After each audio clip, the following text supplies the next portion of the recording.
right, and welcome to Redskins Roundtable. Today's going to be my very, very first episode that I broadcast, and I've got a very, very special guest for my first episode. I have Andre from Redskins Talk TV that's going to be on today's feed. And first of all, I'd like to say thank you to Andre. He's a guy whose show I have been following pretty much the entire last regular season, and I've been watching pretty much every single video that he has posted. And I've really, really enjoyed, Andre, the way that you have come up with some really, really good analysis of how our team has done. Almost every single week you've posted videos and had a really, really good outtake. Most people that you see that post videos and most opinions that you see is often a regurgitation of what people see on ESPN or NFL Network. You've had a pretty good analysis of your personal opinions of how things have gone for the Redskins this season that I've really, really enjoyed, and your calm demeanor has helped through a 3-win season. I mean, because a lot of us, I mean, when it comes to throwing stuff across the room or what have you, I mean, you've actually, I don't know if it's that, us older individuals are so accustomed to such craziness or not, but it's been really, really awesome to really kind of get on and see when you upload new videos. But anyways, everybody, I give you Redskins Talk TV. Andre, thanks for being on the show. I appreciate it. Hey, I'm really, really honored that you gave me this opportunity. Last season was very difficult, for any Redskins fan, but it's one season. You came off of NFC's champions the previous season, and every year is going to be different. But looking forward to us hopefully picking up the right personnel, and with Jay Gruden as our new head coach, hopefully we get a great start. We look forward to making some more videos and checking out your videos as well as other YouTubers who are fans of the Washington Redskins. Yeah, thank you. Absolutely. I guess pretty much the way that I had kind of come across your video, it was as somebody that I had subscribed to that had posted a comment on yours, and that's always how one of the really, really good ways that I've been able to kind of keep up on some fellow Redskin vidmakers that are out there. And that was kind of how I found your shows. There was somebody I'd subscribed to that either liked your video or commented on it, and then that's how I got onto your channel. My first question that I have for you is basically in the beginning, when this whole thing started out for you, when you started uploading videos, what was it that inspired you to set up that video camera or webcam, whatever it is you use, and decide to record videos, put yourself out there on YouTube, and get the ball rolling on this?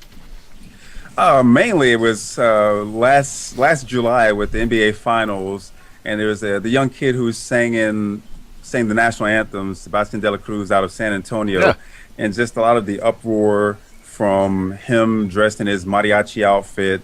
Father was a U.S. service member for the U.S. Navy, U.S. citizen, and just a lot of the negativity that was pointed in his direction simply because he was Mexican-American, dressed in the formal garb of the mariachis, but he was singing our national anthem. So I posted a video and decided to do that. But during the start of the football season, I figured that I was going to create a channel specifically for Washington Redskins because I've been a fan for such a long time, and I want to have just a dedicated channel that wouldn't get blended into my other channel. I see. That's not a bad way to get started, really. I mean, was there anybody was there any shows people's channels that you were following at the time that were posting Redskin videos you kind of aspired to? Really, there weren't. It's just that when I started looking through it, just doing a search for Washington Redskins and seeing some of the fans, and that's also how I came across your videos, just from seeing posts, and then there's a little suggestion on the side. And for me, I embrace all Redskins fans as family. So when I saw yours and saw everyone else's, I'm like, hey, that's my brother, that's my sister. So I had to subscribe, had to. That's awesome. That's really, really good to hear. Next question I have for you is, what are your hopes and aspirations for your show? I mean, are there any goals or any plateaus that you would like to see your channel get to? Well, I mean, for just like with most of us, I would like to be able to share my opinion about the Washington Redskins. Everyone's opinion may differ. Some people may critique the Washington Redskins more harshly, especially after a loss, or not give too much in terms of with RG3, because everyone was loving him during the first season, and he had a very low point this season. So there were some YouTubers that have the Redskins fan channels that were extremely critical. But all the same, for me, I would just like to be able to convey my message, and I'm always open to hearing the opinion of other YouTubers who are like-minded fans. I respect everyone's opinions. We don't always have to agree, but the one thing that we do agree upon is that every Sunday we're hoping that the burgundy and gold does well. I completely agree with you. That's definitely true. I guess the next question that I have for you is, and I consider you to be one of the better Redskin vid makers that we have that are out there on YouTube right now. So for all of us serious vid makers that are out there, some of us are often critical or often passive when it comes to our work. I'm trying to get a kind of an idea as to what type of vid maker are you? Are you one of those types of vid makers that goes back and continually critiques the work that you do, watching past videos and try to see little things that you try to improve on? Are you one of those guys that just uploads a video and just lets it be and just move right on to the next one? How do you operate? Well, I'm very particular because it's one thing to be a fan, but I just figure if you're going to put up a video, you have to put in your research, especially because I do my pregame analysis and then I'll do my postgame critique. So when I'm doing a pregame analysis, I'll look at a couple of the games for the other team just to see what their tendencies are, to see how, what to look for. An example like the Chicago Bears when we played them. When you think of the Chicago Bears, you think of Jay Cutler, you think of Brandon Marshall. But I felt just from looking at the statistics from how they were performing with previous games, I figured that Alshon Jeffrey, the other wide receiver, was going to be a bigger threat because it's already going to be a focus to shut down Brandon Marshall. Yeah. But Alshon Jeffrey had a bigger game in terms of reception yardage and catches than Brandon Marshall, because most defenses are going to focus on him since he's such a big receiver. Yeah.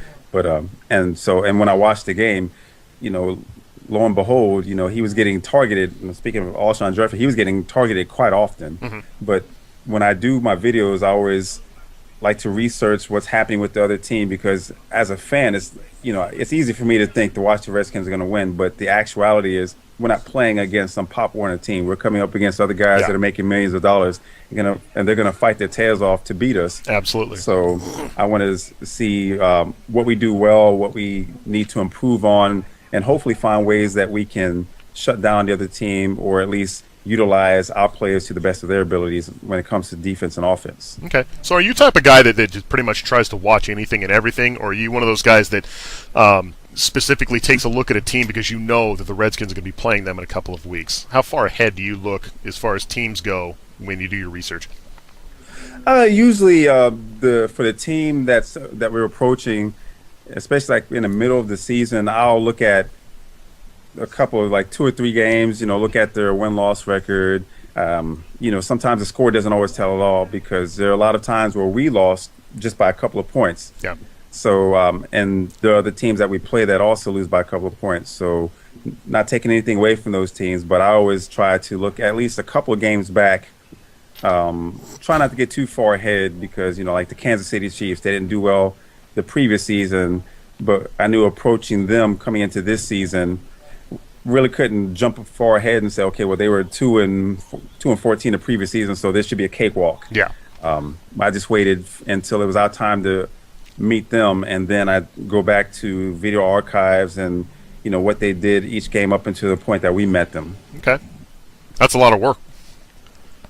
It is. A lot of work. It is. I just want to make sure that when it comes to trying to see what kind of game plan that we can have on offense and defense to beat a team like that. Yeah. I just want to make sure, the tendencies, who are their big, who are their focal guys, special teams, especially with the Chiefs. You have Dexter McCluster, you have Dwayne Bowe just on offense, and of course Jamal Charles, who I think is one of the scarier running backs, because he's very shifty. He can catch out of the backfield, and of course when you saw the game, you see exactly what he did to us. But I mean, that's just one of the games, but I try to look at every aspect for each one of the games that we approach, just to see what it is that we can do to perform well. And if by chance we are going to lose, at least not lose miserably, because there are a couple of games where we just look terrible. Yeah, Kansas City being one of them.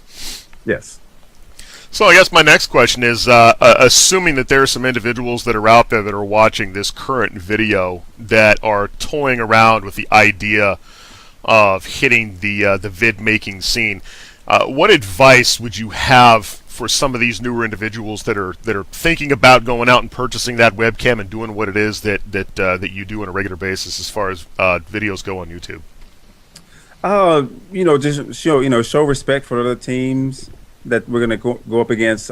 Enjoy what you're doing when you're creating the videos. Keep an open mind, because we as Redskins fans, there's going to be people commenting on our videos that may not necessarily be fans, but then there's also fans of the Redskins who might have a more harsh critique of team performance or players in particular, or coaching, whichever the case is. But always just have fun, making the videos, and get ideas, because I've gotten a lot of ideas from you, Louis T, just a lot of the other YouTubers that have probably been doing it a lot longer than I have. And it's always helped me to try to improve each and every time I create a video. Yeah, that's not bad advice. I mean, putting yourself out there on YouTube, it really is kind of a reflection of you. And one of the things that I know I told myself when I first got started is that if I'm not going to be able to handle some of the negative criticism, then it's probably not the best thing for me to get involved with. But it hasn't been too bad yet. But we start getting up there in subscriptions. I'm assuming that some of those comments are going to be posted that are kind of crawling, especially when it comes to Cowboy fans.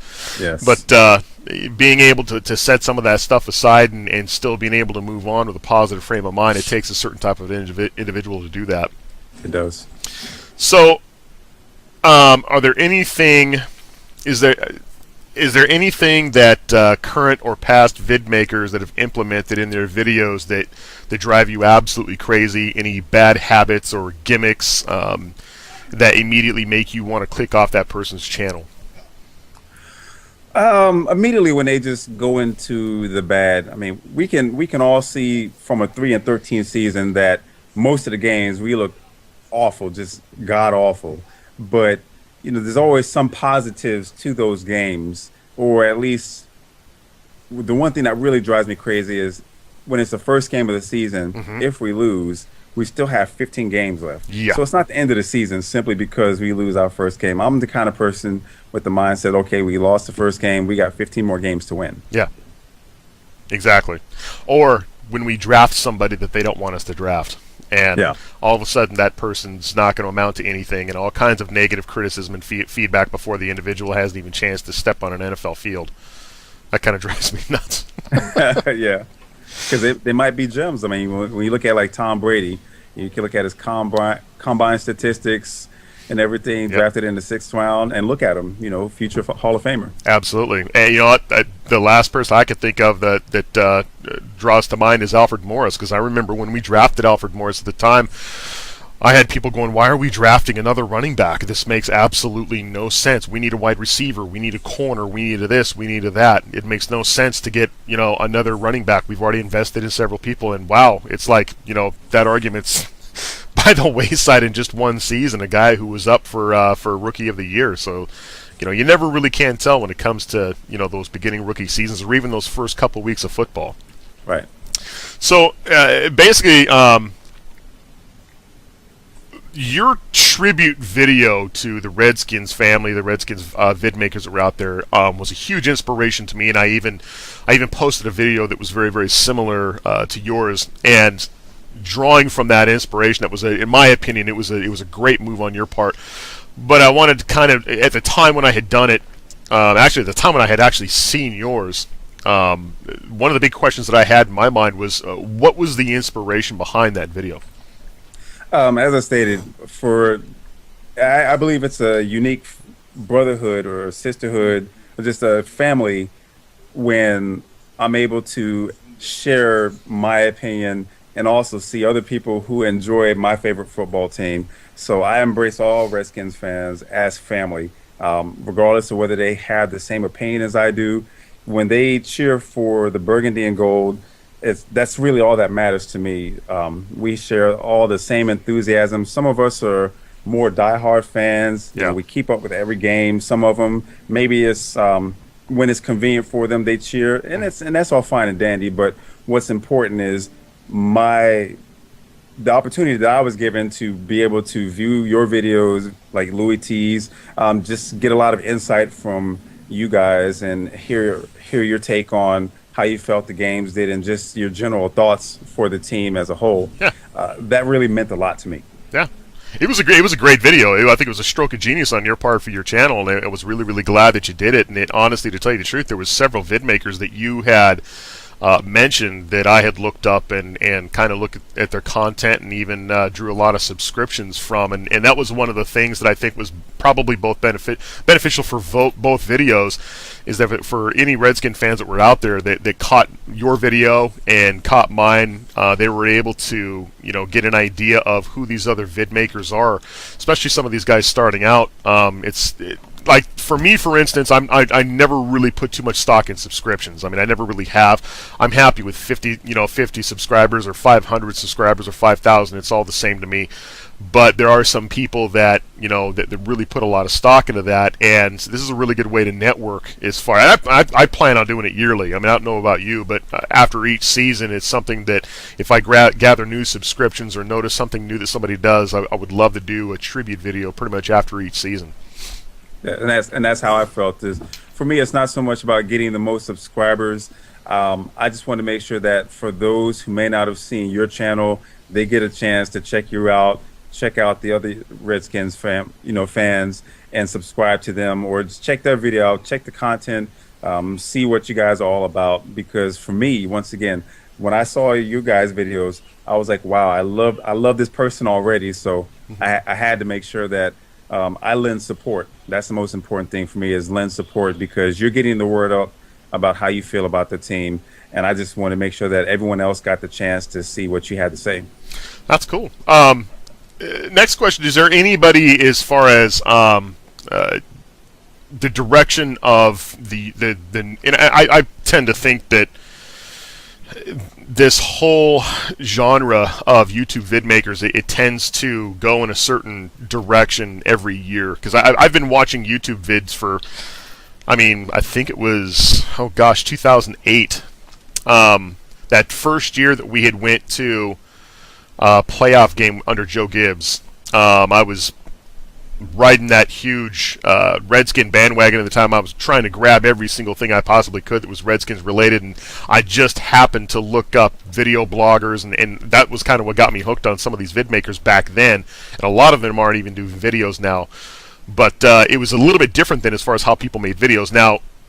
Nowadays, with all the software and the technology and the different things that you can do, does it give you any inspiration, or does it give you any sense of pleasure, I guess, to see the direction that a lot of these vid makers are going now, as far as posting their opinions and posting their analysis? Or do you think there's a lot of people out there that need to do more research, or what's your opinion on that? Well, I think for the most part, a lot of the videos that I've seen, the people, they do a lot of the research. I tend to mention you and Louis T, because there's a huge breakdown when you give your analysis after the game. It's just you don't put too much emotion into it, especially after the losses. You don't throw the team necessarily under the bus. Yeah. You tell it how it is without smashing the entire team, or like as if you're a partial fan and you just watch it just for the sake that maybe they're a fan of your dad or your uncles or something like that. Yeah. You really give a very informed breakdown of the team. So, and for you and Louis in particular, and I mean Louis, because I know he'll put like a 25-30 minute video, and I'll watch the entire video, because he breaks it down play by play, quarter by quarter, and just hearing the way that you guys talk, it makes me want to do better. Yeah, that's good. And Louis is a beast. I mean, that guy, the work that guy puts in is insane. That guy, he's got, from what he's told me in private conversations, he's got two monitors up. He's watching two games at the same time. He's got the notepad out, and he's writing notes and times and numbers and statistics. And me, I'm just that casual, sitting on the couch with a can of beer and just kind of watching. Obviously, if the Redskins game, I got a ritual that I have, that I got a friend of mine who's got the Sunday ticket, and every Sunday I go to his house with another friend, and the three of us have been watching Redskin games for probably close to 10 years now. We've been watching for a lot of seasons. It's just kind of ritual at this point, and I'll specifically go to his house, and we will cry on each other's shoulder. We'll, scream and yell at the TV, and we've been doing it for so long, it just seems like second nature now. But that was kind of how I started out as far as the Redskin games go. But Louis one of those guys that really puts in a lot of work, and his videos are actually very, very in depth. He's very good at breaking a lot of that stuff down, which I think is a huge inspiration to a lot of vid makers out there. I don't know necessarily if there's people that feel that they have to live up to that standard, because a lot of this is just putting up a video camera and just getting your opinion out. Mm-hmm. Exactly, and that's the thing, and with him in particular, because he doesn't do just Redskins. He'll put up a video about other teams. Exactly, so all the other teams. He loves the game of football. Yep, definitely. So getting into this tumultuous last 2013 season, your thoughts on the Shanahan era coming to a close. What are your thoughts and your feelings about the end of last season? The rift that kind of existed between coach, owner, and quarterback, and how that whole thing played out in the media. What was your pretty much your general synopsis of last season? Man, I think it was a circus. It seemed like every week coming to the close of the season, there was always something new that came about with ESPN.com and on ESPN Network about, something that Shanahan did or said, something that Robert Griffin III did or said, his father coming into the locker room. Yep. I mean, it was just a little bit too much attention, and it was really about nothing at all. But, of course, when it comes to the media, it's about what they put out there, what the story that they want to spin, and unfortunately, some people kind of jump on it and just take it for how they hear it. Yep. But I think it was a hot mess for the most part. The season could have gone better. There could have been a better relationship. Shanahan as a head coach, great coach, can't take that away from having won 2 Super Bowls in the John Elway era in Denver.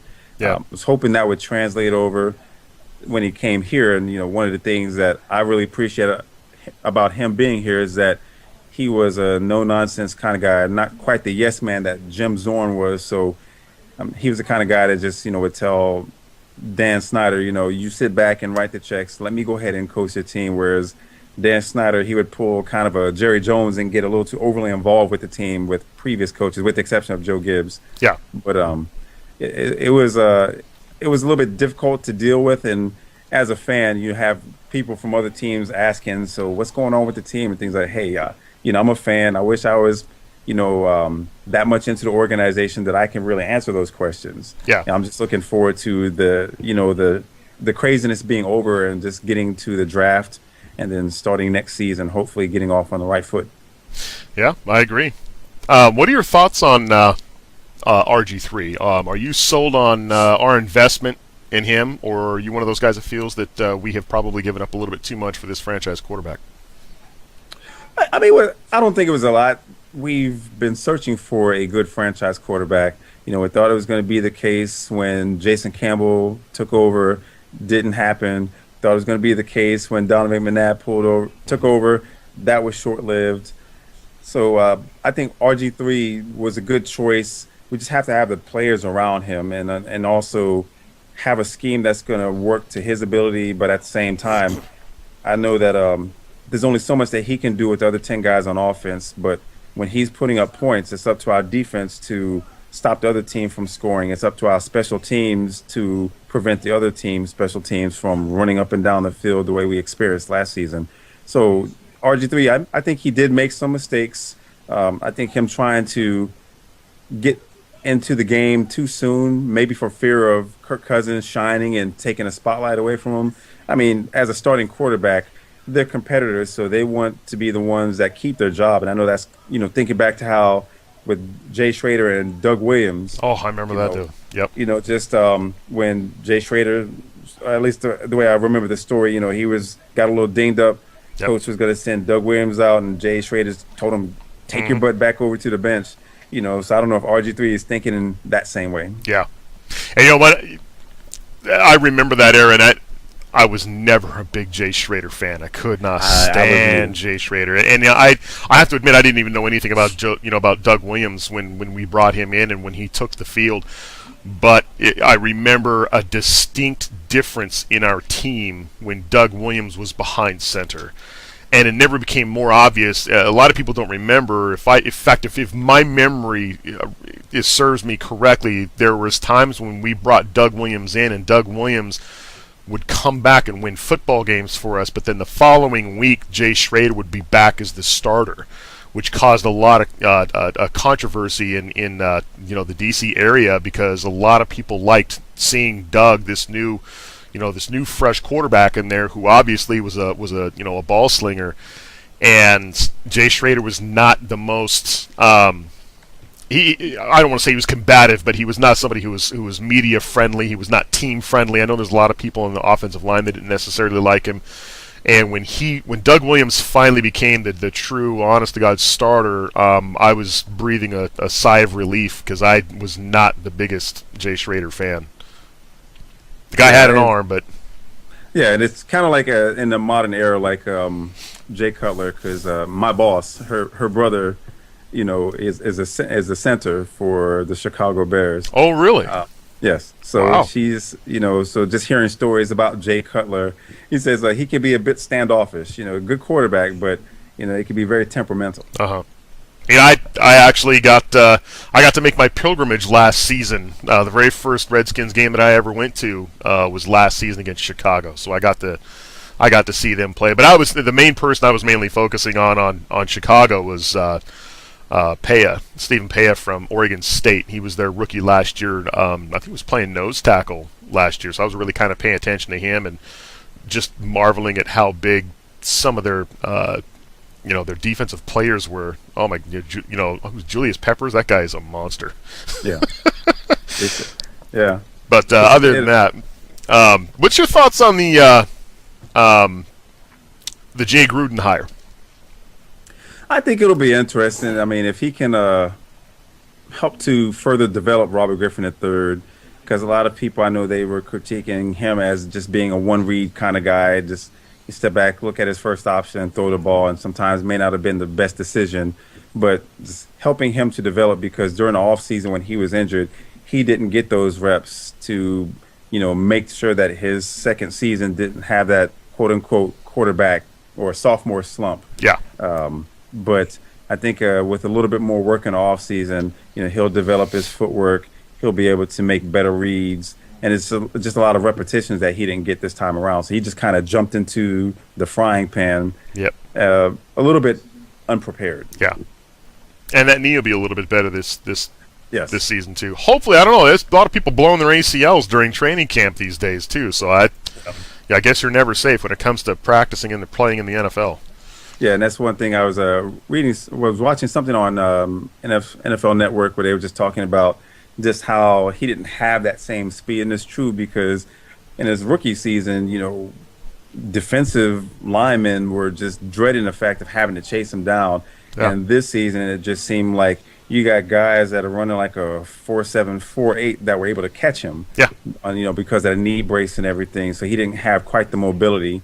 So we're looking forward to him having a little bit more of that mobility, but at the same time, only having to use it when he needs to. Exactly.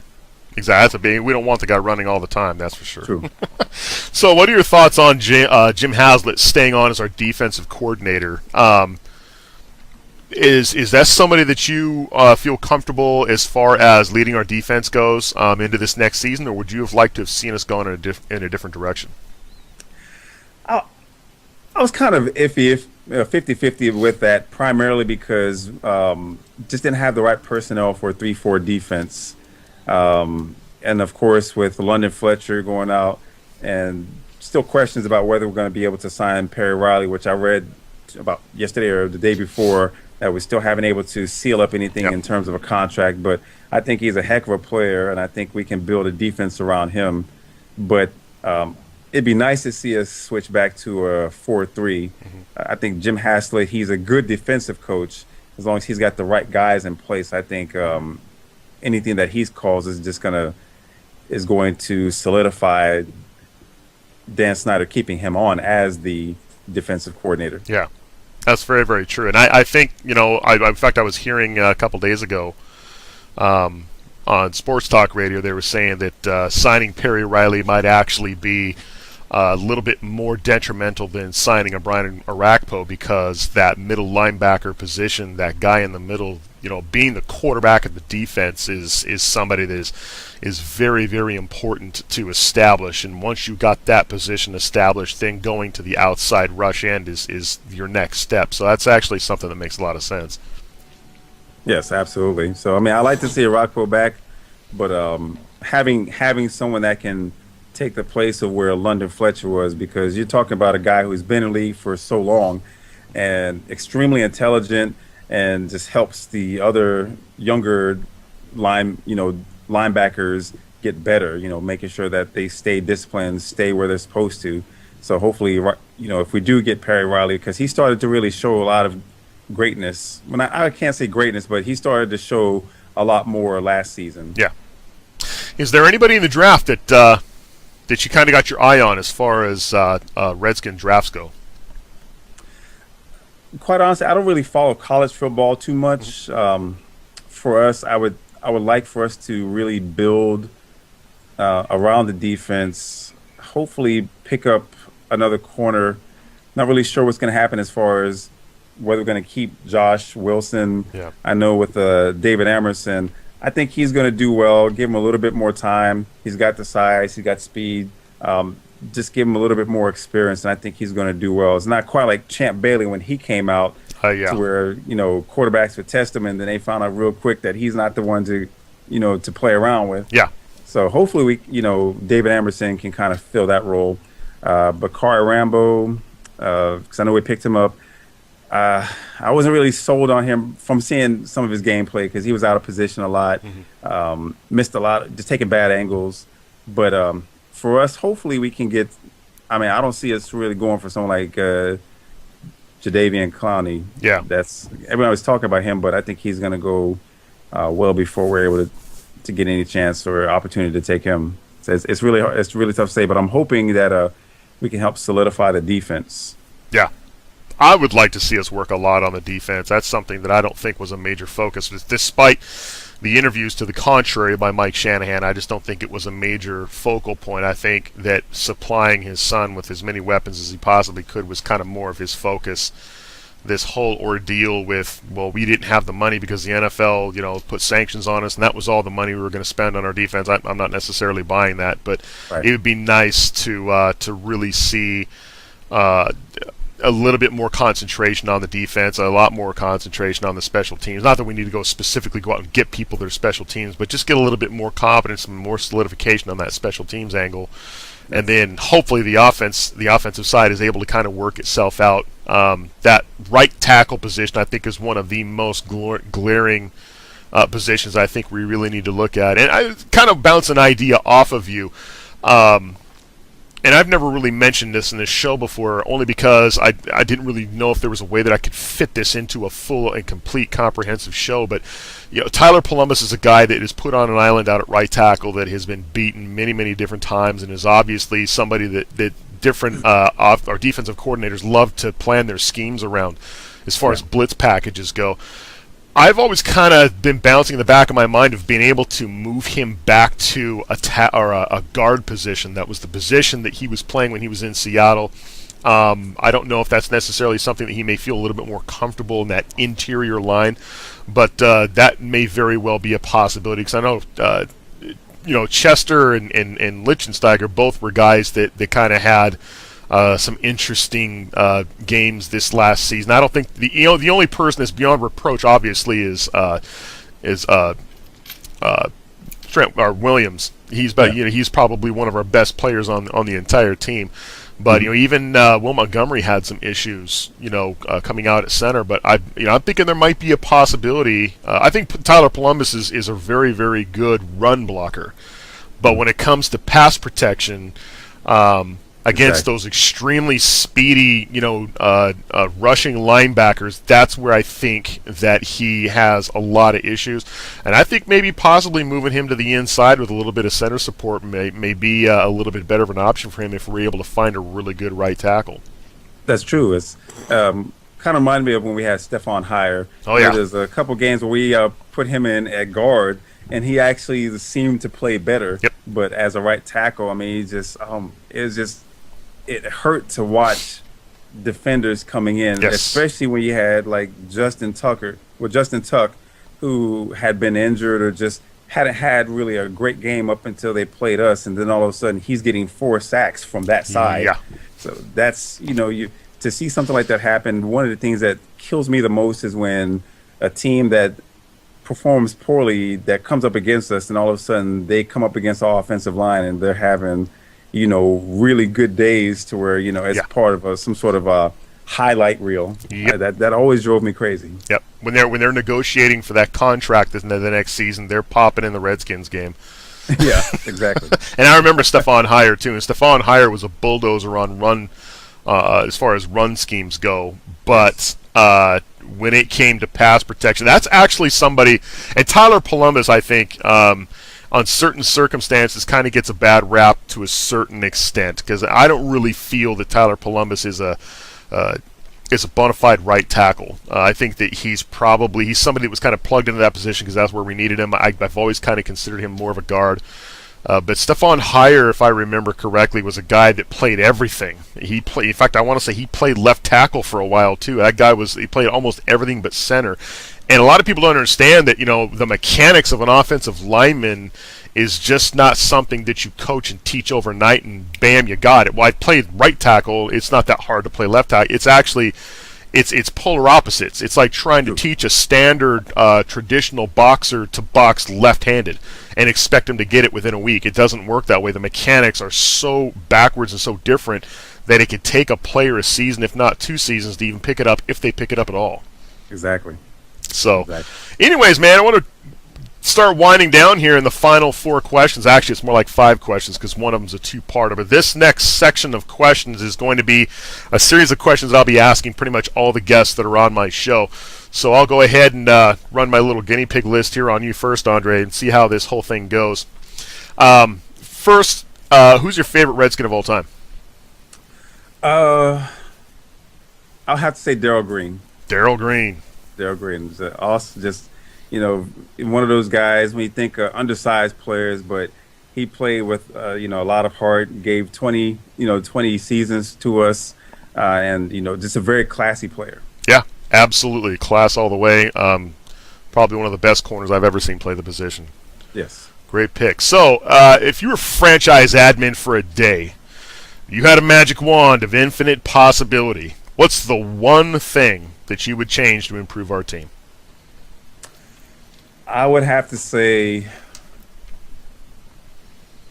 having a strong defense. Strong defense. I'm a very defensive-minded person. I like to have a very strong defense, very well disciplined. So just having the coaching staff in place, from the strength and conditioning, just to the position coach, assistants, just a very good staff that's going to instill discipline, for our defense. Just get the most out of them, whether they're a first-round marquee player or even a guy that's, second or third string. We just plug them in and they'll perform the task. Awesome. Good.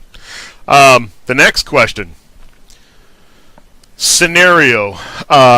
Big division rivalry matchup game coming up on television or primetime television. Reputation's on the line.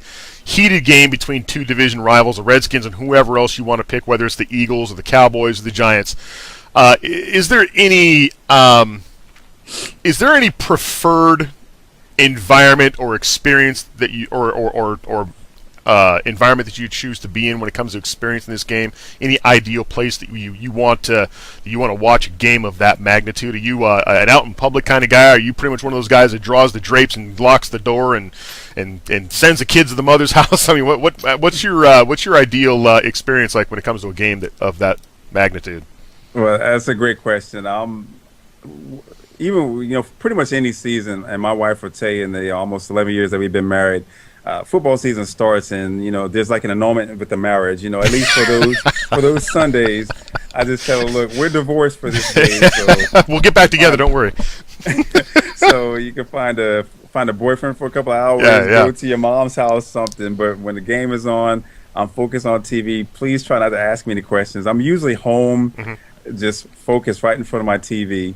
That's typically what I do. That's got to be rough to want to be an out in public kind of guy when you're living in Texas as a Redskins fan? But I mean, win, lose, or whatever the case is, the following day after the game, I've got something Redskins on. I mean, I've got a ton of burgundy gold in my closet. My mom, who lives in Maryland, she sends me stuff all the time. Oh, God bless her. From my wallet, my jacket, right here. Uh-huh. So, and when it's cold, I got my little Redskins cap. And actually, a couple of times I've been in like fast food, and somebody's like, wow, you're a Redskins fan? It must be tough for you. I was like, no, not as bad as if you're a Cowboy fan. So I'm always quick to retaliate with something real quirky. That's awesome. So, is there any game time superstitions that you have? Do you have to watch the game in a certain outfit? I mean, do you got to have the Tootsie Rolls in your sock like Daryl Green? I mean, is there any type of weird superstitions that you have to have? Surprisingly, I don't have any. Surprisingly, my main thing is just as long as I can keep my focus. I don't pay attention to my phone. Mm-hmm. Really, almost don't pay attention to my wife, so she gets mad at me. But other than that, I don't like wear a particular shirt or anything. Mm-hmm. But you will notice with my when I'm making my videos, I always have to wear something Redskins. I'm representing the team, so I have to wear something Redskins. That's great. Last question I've got for you, and probably the most important one of all. If Daniel Snyder is loading up this video, and in short order, what advice would you have for our illustrious owner? Mr. Snyder, just make sure to give Jay Gruden the leverage. That's almost the same kind of leverage that you gave to Mike Shanahan. Just let the football guys do what they do best. We understand you're the number one fan of the team, which is why you purchased, but don't interfere with what the team does. All you have to do is sign the checks and hopefully bring in the right senior staff that's going to help to run the organization. That's pretty much what I would suggest. That is great. Not bad at all. Ladies and gentlemen, this is Andre, Redskins Talk TV. I will have a link to his channel down in the show notes. I want to thank you very, very much, Andre, for coming on the show.